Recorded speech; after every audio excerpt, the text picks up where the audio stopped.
speak with you again. I am excited to talk about How to Train Your Dragon. I love the film. Got to see it back at CinemaCon, so I've been sitting and just waiting for the rest of the world to get a chance to see it for a few months now. So I'm excited to hear more about it from you. Made me nervous now. No, I loved the movie. I really did. And I was talking to Dean this morning, and we were talking about that classic quote that like art is never finished, only abandoned. In the way that artists always want to do more tinkering or more changing things here and there, but eventually you have to deliver it. And so I was thinking about that quote in regards to your work. I was curious if you felt that way coming back to How to Train Your Dragon after all these years. I was wondering if it was strange to remake your own original score, or if you were excited to sort of find the next evolution to these tracks.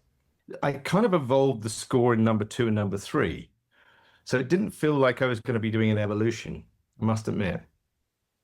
It felt, until I really got the film, like I was going to have to sort of reinterpret, the score much more into the live action world, into reality, as it were. And there's things that you do in animation that you just don't do in live action. It just feels like it doesn't exist in that world. So I expected, I think when I got into it with Dean, we talked about things, expected to sort of experiment more with things. And in fact, the irony was that the year before, I guess, it was last year, after I finished Wicked, I went and did a bunch of recordings for the theme park, where I got to I just took the tunes to a bunch of brilliant folk musicians, and we just kind of jammed for a couple of days on them. So I really explored some of the tunes in a way that I thought, oh, this could be really interesting for the live action film. At the point, I hadn't seen anything, and it turned out that the live action film didn't go to that place. It didn't go to the kind of the reality place as much as perhaps I thought maybe it would. I don't think that was in any way wrong for Dean to not do that. I think he's basically made the film, this brilliant film that is the film we made 15 years ago, but is for all those people who don't like animation. And I'm pleased for that. And I think reviewers are kind of missing the point, which is that this is for a giant audience that have never seen the film, would never see the film. This is for them, and it's the same story. Yes, a lot of it's the same, sure, but we've made it for them very specifically. Obviously, then comes this thing, which is, oh, how do we not piss off everybody who liked the animation film? And I hope they appreciate what we've done is always honoring that, because we love the first film. I mean, I think it's kind of a film that you asked, would I go back and reinvent it? Not on my own accord. It felt as if it kind of, I got lucky and it worked. And so I shouldn't really mess with it. So this became a very much more complicated process than I thought, as in it's not as live actiony different as I expect, but it also needs to work like a live action. And then it proved, that lots of people have asked me over the years, what's the difference between working on live action and animation? I've always said, well, there shouldn't be any real difference. And there isn't really any difference. Obviously, there's different languages, but you use that from film to film anyway. I mean, one live action film has to be in a completely different language from another one. But what this turned out to prove is that there are differences, but they are tiny, but there are thousands of them. I don't know if that makes sense, but it's not a single or a handful of differences. It's many, many little tiny shards of one thing pointing in the wrong direction that you get caught on if it's in one or the other. In this particular, going from animation to live action. So things that should work and could work had to be kind of sanded or slightly moved in different directions.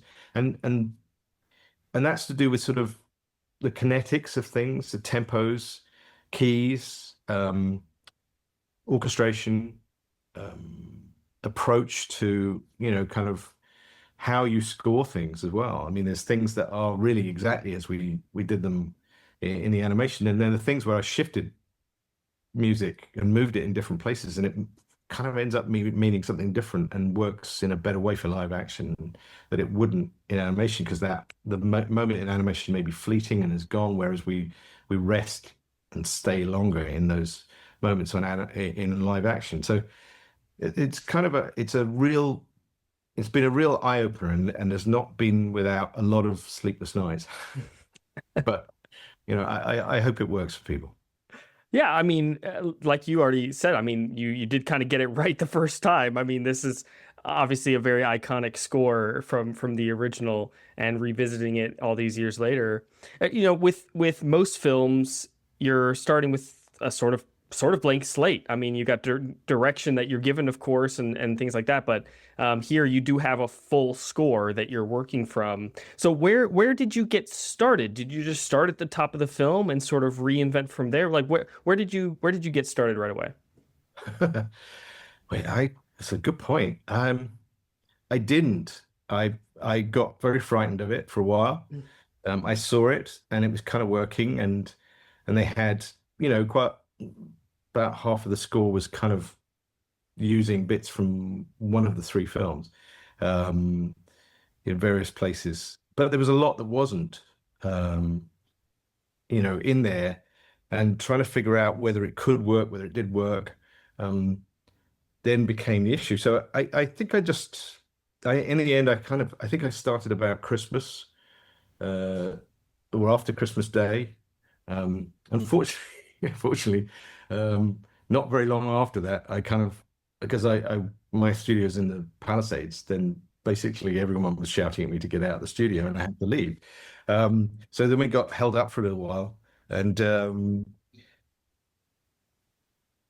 by that time I was kind of running out of time. So I think it just then became, all right, just face this down cue at a time. So I just started to look at every cue, how it had been in the animation film, what was there, what Dean had, tried in there, what seemed to maybe already be working, what wasn't working about it, why they had shifted, why things in the animation score. That's when I started to really work out, oh, they didn't use this cue because, and then I'd play with it. I'd start to mess around with it and see.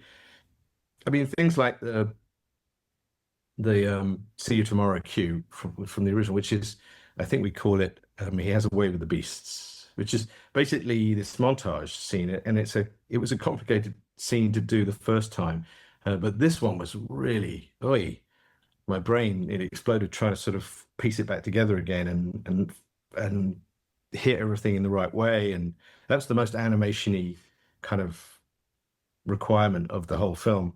Trying to get everything to land, and the comedy of it all, and the flow of it all, and then musically trying to keep it going and interesting, and it being longer than the original cue. So that was one of the early ones I think I started to look at, and I look at, one of the things I do is I start work on multiple cues. I don't finish any of them for the longest time. I mean, I could have 25 cues, sort of. Some of them might have three notes in them, some of them might be very close, but I never really finish them until quite close to the end, just to sort of keep playing and keep moving things slightly. And as I fix one cue, it throws up interesting options for other cues as to how to fix those. So there's no one particular place I started. Obviously, we checked all the ones that we had to sort of lay in there that were, like, well known and didn't really need to change, like Test Drive and Romantic Flight, and those were easy, because there wasn't much to do on a few of them. But they still had to be worked. I think one of the big cues to deal with was the opening as well. And that set a tone as well. It's like how to do that would set a tone, I think, for the whole film. That for a longest time, I'd recommended that they didn't put that cue in there for the temp, and see if something darker or something more live actiony would tell us something.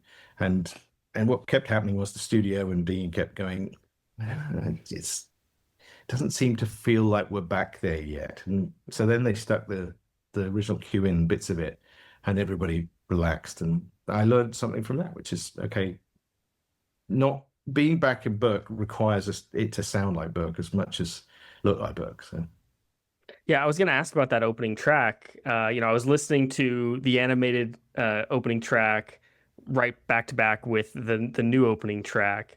And the choral vocals seem a lot more prominent in this live action track to me. Giving kind of felt like giving the film a little bit more of a punch and some gravitas right at the start. Tell me about what you said it that needed a little bit more of a live actiony sort of start. What did you feel when you were crafting that opening track? well, I thought it would need to be a lot more live actiony, but when we eventually decided, okay, no, we need to get it back to the same opening. Once we were into it, I just had to be a bit more cognizant of dialogue. I mean, I think in the animation film, I kind of just like plastered through it a little bit, but also, you know, it's establishing tunes. In both cases, you know, you're trying to sort of establish themes on characters, try and get them to the right place, and make these kind of. There was quite a few little extra bits that had to be built to get us from one section to the next in time. And then there were sections where it really felt too animation-y. So I had to just kind of make some new stuff up that gave it a fun vibe, but didn't poke out as being out of place in what we were seeing, I think. And that's basically that set up kind of some of the language I think that I kept then going through with the film. I mean, the other standout scene that everyone's waiting for, of course, is the flying sequence. I mean, that was the standout from the original, and Test Drive is such an iconic track already. I mean, it's such a well-known piece of music. I'm sure you've seen the TikTok sounds that have gone everywhere. So that's a piece of music that people were really waiting for. So where did you get started with that specific sequence and figuring out what changes were or were not needed? Well, they had very much, taken the original and worked the whole scene to the original track. So a lot of it was, most of it was there. What was different was how we get out of it into the kind of the moment, sort of the losing control moment, and that had to be rethought a bit, and so it took a while to figure that out. And in the end, I tried something which is I'd just been working on the end section when they find when Stoick finds Toothless and maybe Hiccup is dead, and so there was material there that I was looking at. I was thinking, what if I bring that into Test Drive, and because it's kind of like it's a lament, which is a song for the funeral. And I thought, well, would it be too much to try lamenting the death of our character in Reel 3? So I tried that, and it seemed to work very well. And then and Dean liked it, and so they took the sound effects out. And so we went for a different approach in the middle there. It's a lot, but again, the rest of it is very, very similar. Sure. Were there any wholly new themes crafted for this? There is some stuff, and I have a feeling that it was things that kind of came at the same time as when I was writing the first. There's lots of things that I have in a sort of a language, I suppose, probably, that I think one of the reasons that the original score worked very well was that it was me admitting my sort of Scottish heritage, and I think that's literally what happened. On the first film, I spent a lot of time trying to sort of make it sound Scandinavian, and it was dear Jeffrey Katzenberg who just kind of looked me in the eye and said, have you not spotted all the Scottish accents? It's like, yep, you're right. This is a very Scottish, Cressida wrote it on a Scottish island. My grandmother comes from not far from there in the Hebrides. So I kind of then just relaxed and, so anything that's new in this is sort of probably been bubbling around in my Scottish genes since I was kind of let loose on the first one. And so there's stuff that is additional, shall we say, to all these original themes. and there's stuff that's also adapted, and turned around. There's quite a few things that are sort of that are created with using retrospective sort of writing and techniques like that. So there's variations in the very classical sense where you almost don't recognize things because you've taken something and you've adapted it into such a different approach. But there's stuff kind of everywhere. There's lots of little bits I think that are new. But I found pretty much everything I needed in the original score, I must say, which is kind of makes it seem like the easiest gig ever. It was not, but if people do think that, if they think, oh, you just cut and paste it, then I've probably done it right. Well, I mean, it does work out. I think the music in the new film is incredible. And like I said, I was talking to Dean, and he said you were his first call after sort of more officially getting the gig. He said you were his first call, and I understand that you sort of said if you're doing it, I'm doing it. Of course, this is Dean's first live action film as a director. How have you seen him grow? You've been working together now for, more than 15 years or so. How have you seen him grow, especially, taking on this live action remake? It is very interesting. I mean, I have so many wonderful, animation director friends, and live action has proved to be very difficult changeover for many animation directors. So obviously, I was nervous for Dean. Because it's just such a different world, I think. But of course, what I'd forgotten is Dean is sort of the master of casting well, and then letting everybody do things and letting people, get on with, So he spends a lot of time on the script and the casting, and in the sense of casting everybody, including casting me, the first time. Casting he had Roger Deakins on the first one as well doing thing, and then was it Bill Pope on this one? So the language of cinema was the cinematic language was being handled by the best. He had brilliant editor, brilliant design, the visual effects, Christian, incredible. So all of these things were in place, and he would always just push the story. And I think that might be the thing that's hard for this to make to understand the switch between a format in animation where you are really literally in control of every single frame and a format where you have so much less control in a way. I think it suited Dean better than he ever imagined, and perhaps even me as well. And I was very pleased to see how well it worked.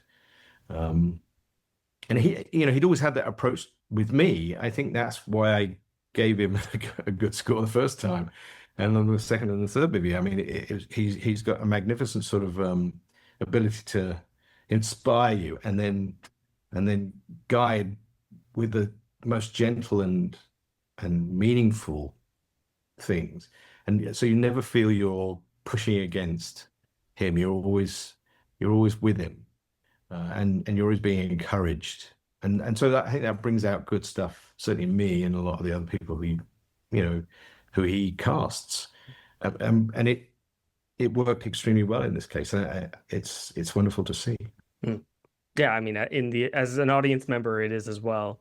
Well, before I let you go, John, of course I can't let you go without talking about the big news from last week. We got the trailer for Wicked for Good. And of course, congratulations on your Oscar nomination last year for the first film. I was curious, talking to you about How to Train Your Dragon remake, and then the Wicked for Good score. I was curious how similar the processes were, sort of working from some pre-existing material but making new things out of it. Did those processes, working on those in close proximity, feel similar in any ways to you? Yeah, I mean, it's funny. I'm glad I did it in this order. I'd said to Stephen, it's like I'm going to honor the music of your musical, but I'm going to do terrible things to it until it's proven to be the right way of doing it. I'm going to try things that might feel like it breaks it, might feel like it's not what it was. But I think out of that we will make something that will have all the essence, but is in this new language. And so once I'd done that, and it was such a difficult task, and everybody worked so hard on that, and it worked, which was great. I then had to come and do it sort of with my own one, and so it was interesting. I think by doing that with somebody else's music first, and then looking at my own music and going, okay, well, I have to treat it the same, which is I'll do what is necessary, but I have to honor this because people like it, and it's part of the language already. And so rather than going from theater to film, we were going from animation to live action. It's not so much of a jump, but it definitely required a similar sort of strong force required sometimes, but also trying to understand what the value had been of the original stuff, and not damage that in any way. It was hard. Mm. Well, again, the result speaks for itself. Have you finished scoring Wicked for Good? Have you started scoring Wicked for Good? Ah, right, that's what's behind it. Okay, okay. So I assume you can play me what you got on your computer behind you. Yeah. Well, I can't wait to see the result. I loved the first film as well, and I can't wait for more people to see How to Train Your Dragon because I think it's a wonderful remake. So thanks for speaking with me. I appreciate it. Pleasure.